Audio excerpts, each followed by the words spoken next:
En 2021, le secteur de l'emploi est resté stable en Côte d'Ivoire malgré les effets de la crise sanitaire due au Covid-19. C'est ce qu'a indiqué le 10 février 2022 le ministère ivoirien de l'Emploi et de la Protection sociale lors d'une conférence de presse. Selon lui, 116 833 emplois formels ont été créés en 2021 contre 118 000 en 2020. L'Égypte devrait tirer respectivement en 2022 et 2026 82,3 et 112,6 milliards de livres égyptiennes dans les ventes de médicaments. Telles sont les prévisions de l'Agence internationale de notation Fitch Solutions, relayées par le Centre d'information et d'aide à la décision du cabinet IDSC.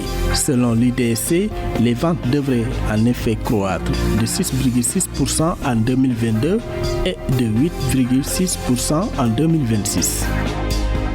En Éthiopie, les parcs industriels ont rapporté 104 millions de dollars de revenus à l'exportation au cours des 6 derniers mois de l'exercice budgétaire 2021-2022, débuté le 8 juillet 2021.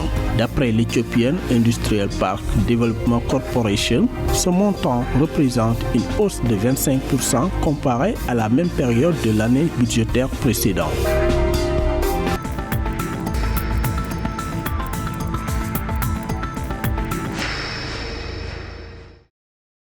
En Côte d'Ivoire, le secteur de l'emploi est resté stable au cours de l'année 2021. Malgré les effets du Covid-19, 116 833 emplois formels ont été créés en 2021 contre 118 000 en 2020. 200 personnes en situation de handicap ont été recrutées dans la fonction publique et 6 000 jeunes ont été insérés dans les travaux à haute intensité de main-d'œuvre. Ces chiffres ont été communiqués par le ministre ivoirien de l'Emploi et de la Protection sociale lors d'une conférence de presse tenue le jeudi 10 février 2022.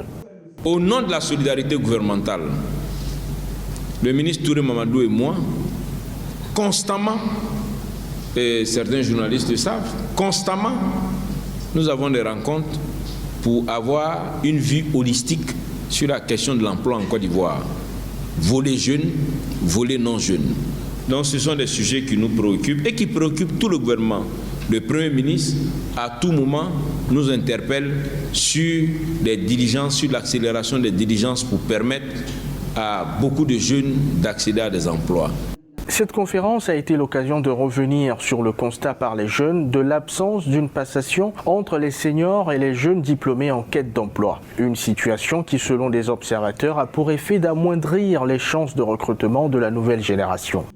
Mais je veux vous assurer de quelque chose, le président de la République nous a instruit de faire en sorte que si cette situation existe, d'y mettre fin. Si cette situation existe, d'y mettre fin. Donc, soyez rassurés, si effectivement ça existe, nous ferons tout pour ce qui concerne mon ministère pour y mettre fin. Pour 2022, le gouvernement ivoirien a promis de prioriser l'emploi des jeunes et des femmes. Un programme sera mis en place pour accompagner et promouvoir le financement des PME, des start-up et des jeunes entrepreneurs. En outre, l'exécutif va travailler avec le secteur privé pour réduire les délais de paiement aux entreprises.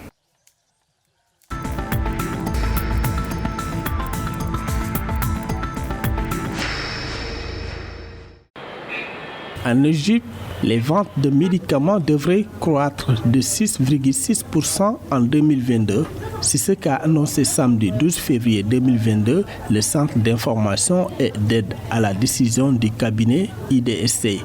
Citant l'agence de notation internationale Fitch Solutions, à en croire l'IDSC, Fitch Solutions a annoncé des ventes de médicaments également en hausse de 8,6% en 2022 pour atteindre 112,6 milliards de livres égyptiennes contre 82,3 milliards attendus en 2022. Les exportations devront pour leur part augmenter de 4,7% en 2022.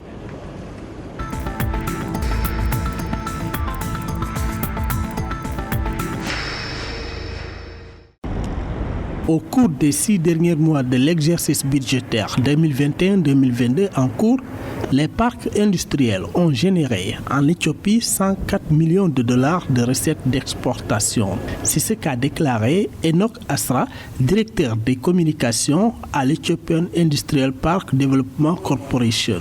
À l'en croire, ces recettes représentent 25% de plus qu'à la même période de l'année budgétaire écoulée. En septembre 2021, le grand parc industriel de Hawassa, inauguré en 2016, avait déclaré 114 millions de dollars de revenus engrangés grâce à l'exportation de masques vers le marché international depuis le début de la COVID-19.